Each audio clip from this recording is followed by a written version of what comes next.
guys! Welcome back again to my YouTube channel. Kagigising ko lang at si Marvin umalis kaninang 7:30. Ang oras na ngayon ay 8:20. Magluluto ako na yon ng bundak na noodles. Kasi nakita ko yung post ni Laika. Na-crave ako bigla. Pero i-check ko pala muna kung mayroon pa kami. Sana may sale. Kasi hindi na kami mag-grocery ngayong month na to. Kasi katapusan na ngayong dadating na linggo nga ba? Sa susunod na linggo. Katapusan na at yung budget namin na 400 a month ay na hit na namin. Tapos madami pa kaming grocery dito. Yung mga nasa ref namin, freezer.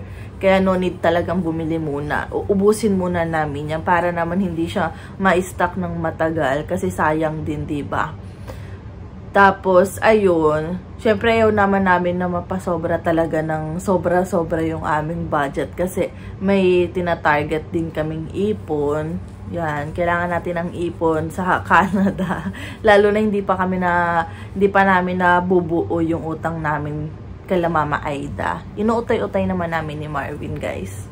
Hindi naman pa inaano nila Mama Aida na kunin. Kasi balak namin ibalik na sana yung mga ibang pera na nasa bank account namin ni Marvin. Pero sabi ni Papa Mike, wag daw muna kasi baka daw biglang kailanganin. At least daw kahit papaano may pagkukunan kami ng pera. Sa awa naman ng Diyos, kahit papaano nakakaipon-ipon naman kami sa bank account namin ni Marvin ngayon dahil nga wala naman kaming gastusin dahil wala nang tuition na babayaran. So mag-iipon na lang talaga kami ni Marvin. Di ba kahapon nag-snow?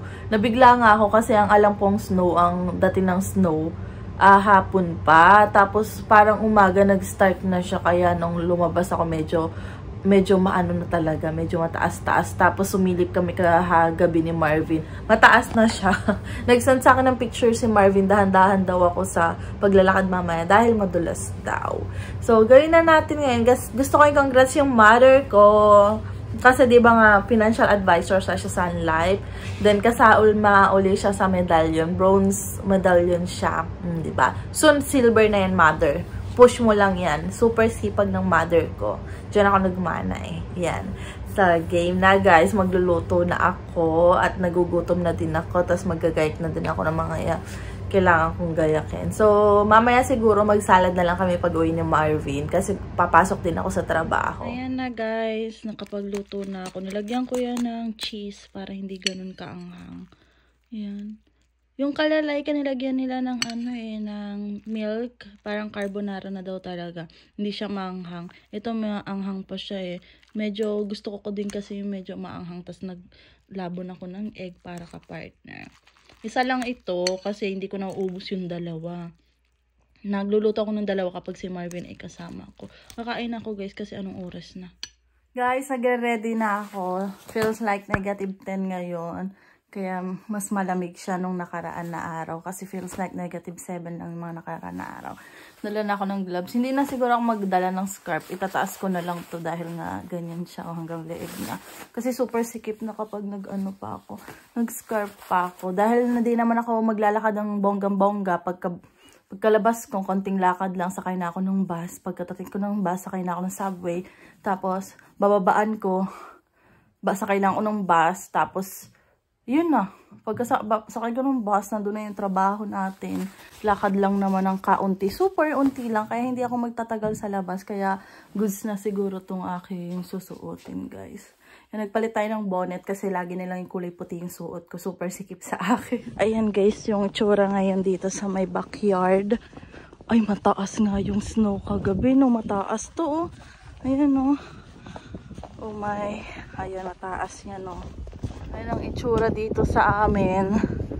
So, iba na yung itsura noon kasi last year doon pa kami sa kabila. Hindi pa pala tapos ang winter, no, guys? Oh my! Ito pa rin tayo. Winter pa rin kahit nag-start na yung spring. Malamig nga, no? Ayan ang itsura ng kalsada ngayon. Aba! Ba't hindi naman ito tinanggal? Inaano pa dito? Ayan. Yan. Tayo. Punta lang dun sa Padating na naman yung bus ko kahit pa paano hindi na ako maghihintay ng matagal. 2 minutes na lang dadating na siya. Ayan, ang kalsada natin. Dito tayo sa loob at malamig. Hindi ako makakaupo. Sige, okay lang. Yung mga ibang bahay, nag-i-start na sana magpala. Pala-pala na sila dahil syempre mga Sabado naman ngayon. Kasi may iba naman kasi may pasok din, diba? Saka yung iba gagala. Ang dulis ng kalsada. Basang-basa, guys. Natatakot ako dun sa mga sa mga sasakyan ka ang bibilis magpatakbo. Kasi may nakita ko dati na halos madulas-dulas na yung sasakyan nila sa sobrang bilis. Delikado. Pero syempre, iba naman mga sanay na sila. Kaya easy-easy na lang talaga sa kanilang mag-drive. Kaya yun ang kinakabahan si Marvin once na nag-drive na siya. Tatakot daw siya pag winter. Sabi ko, masanay ka rin, be. Kaya mo yan. Don't worry. Sabi ko, I support you. Ano dyan yung bus ko, guys? Dyan na yung bus natin. So, ilalabas ko na yung aking Presto card. Ayan. Ito na yung Presto card ko, guys. Oops! Yan, lumubog na tayo. Thank you. Oops! Dito na tayo. Ay, hindi kita masyado yung labas dahil basa yung basa yung salamin. Kaya ito na lang papakita ko sa inyo, guys. Punta na tayong Warden Station. Dito na tayo sa Warden, guys. Diba? Ang bilis lang. Kaya hindi ko na kailangan magsuot ng super kapal. Kasi hindi naman ako nagtatagal naman sa paghihintay. Tapos sasakay na tayo ng subway. Guys, sabay yung oras ng tapos ng work namin ni Marvin mamaya. Kaya baka magkita na lang kami sa St. George. Tapos kapag Sabado, dito, ang tagal dumating ng mga subway. Minsan 5 minutes. Kasi dati parang mga 2 minutes lang may dadating na. Tapos minsan pa-delay pa yung mga subway. Tapos nung last time, Linggo, Diyos ko, hindi ko alam kung nabago na yung oras ng dating ng subway kapag Linggo. Ay, open. Dahil nung last time, 8:16 ang bukas. Kasi nung mga nakaraan naman pag Linggo, nakakasakay naman ako ng subway. Bukas yung pinto. Pinakapinto, mga nakalock. Tapos chinek ko sa phone. 8:16 pa yung bukas. Alam, malilate ako sa trabaho ko. Buti na lang iba ako iba ang sinakyan ko. Naghanap ako kung saan ako pwede makasakay. Dito tayo sa may gitna. Dito na lang tayo, guys. Yeah. Guys, nakababa na ako. Hihintay na ako ng bus.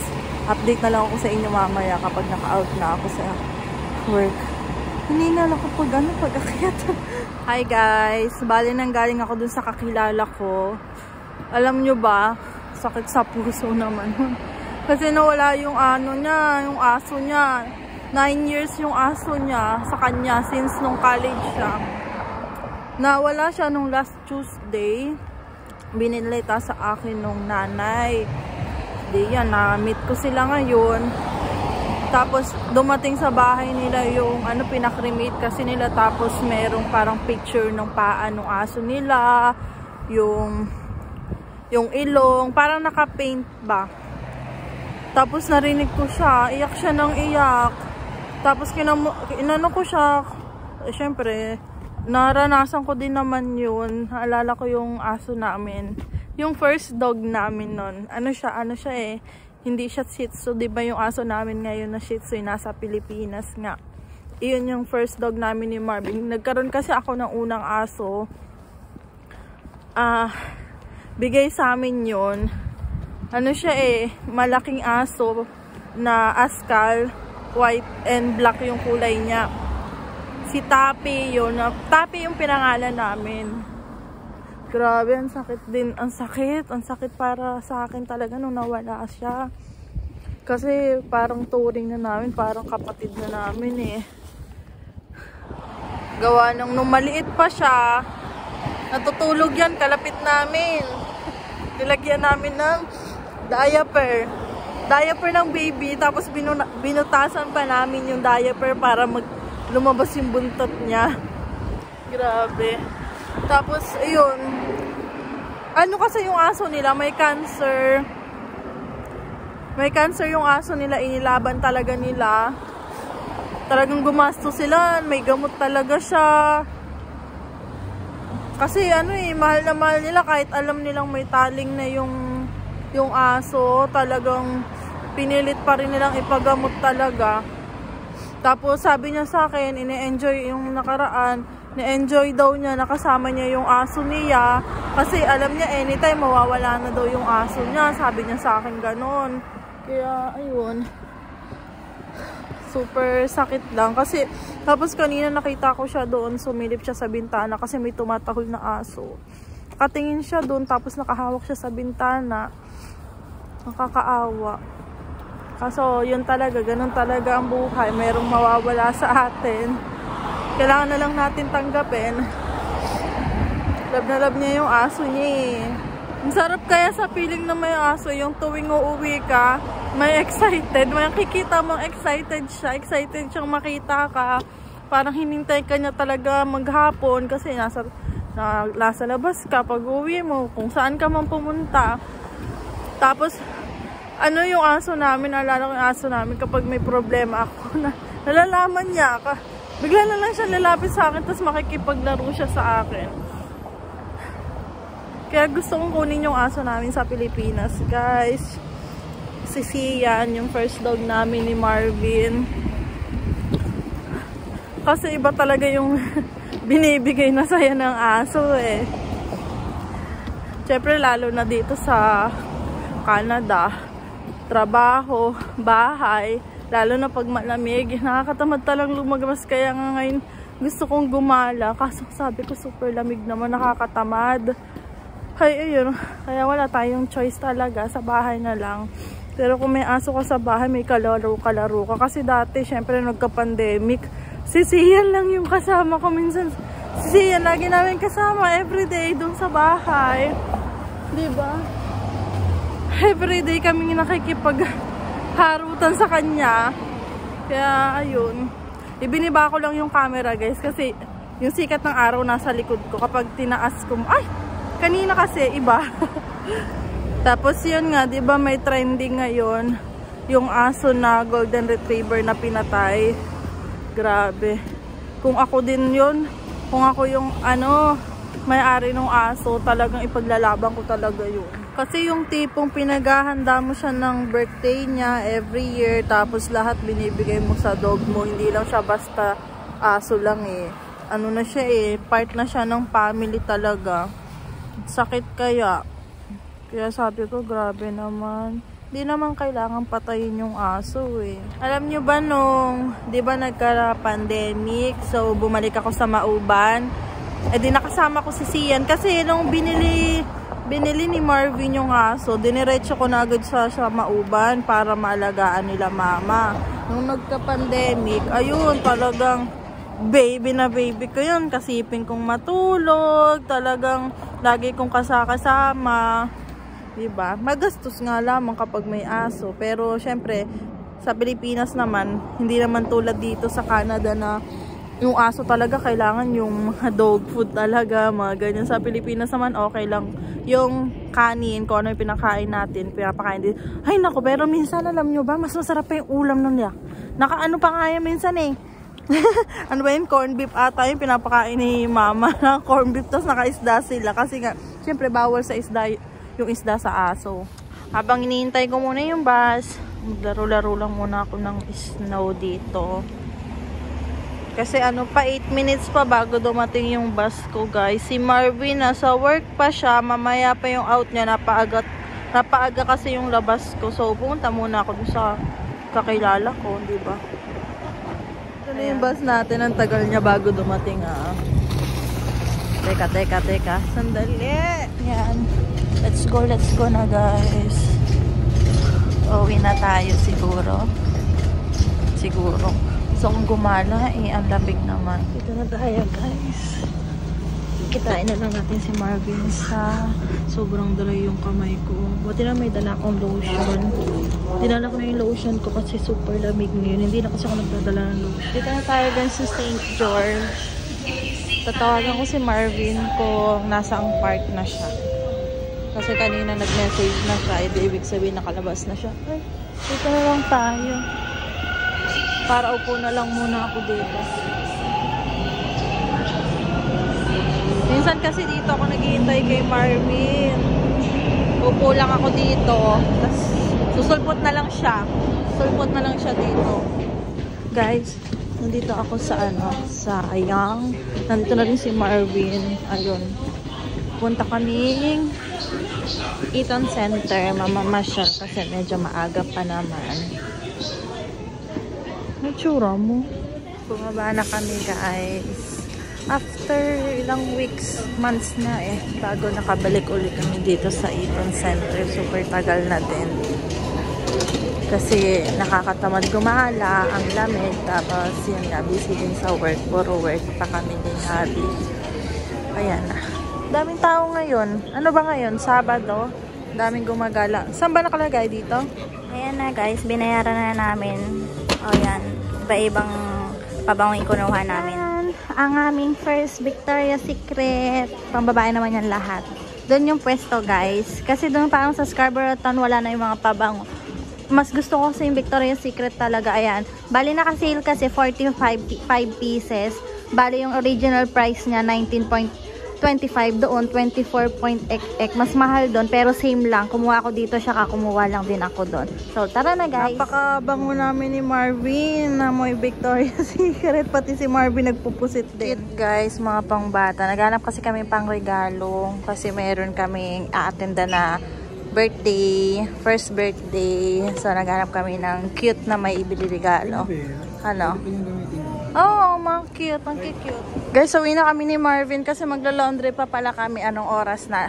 7 na mahigit So, mga 8 na kami mahigit makaka-uwi. Oo. Mga 7 na ata or 8 na. Hanggang 11 naman yung pagla-laundry namin ngayong Sabado. Kami kasi yung nakaschedule ngayon. Pero pwede naman kaming mag-laundry bukas kapag tapos na sila tita. Para lang daw hindi nagsasabay-sabay kaya may scheduling ng araw. Tap na natin. Ang daming tao ngayon dito no, sa mall. Garden na kami guys. Tapos yung bus namin check na. Anong oras pa yung box? 16 minutes pa. Check, double check mo nga ulit. Baka naman medyo mahaba pa. So maglalakad na pala kami guys. Dahil 16 minutes pa yung bus. Lamig pa naman. Kaso gutom na kami ni Marvin. Hindi kasi kami kumain sa labas. Kasi nga syempre ubusin na muna namin yung mga nasa rep namin guys. Kung ano yung mga stock namin sa bahay hanggang katapusan na yun. Susi. Susi mo? Andiyan yung susi ko. Ayan, mag-laundry kami ngayon guys. Ayan. Laundry day. Hingal ako dun Magluluto si Marvin ng noodles. Gusto kong magluto ng pansit habhab. May isang piraso pa kami dun ni Marvin. Noodles na lang kami ngayon. Noodles ako kanina. Noodles ulit ngayon. Kaya ako kasi magkanin Ito na yung mga ilo-laundry guys. Pagsasama-samahin ko na yung mga ilo-laundry ko ngayon. Alin kaya ito? Ayan. Basta yung decolor, magkakasama. Hiwalay ko lang naman yung mga puti Ayan.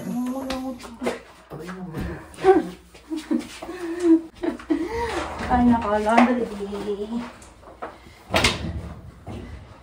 Mga decolor guys.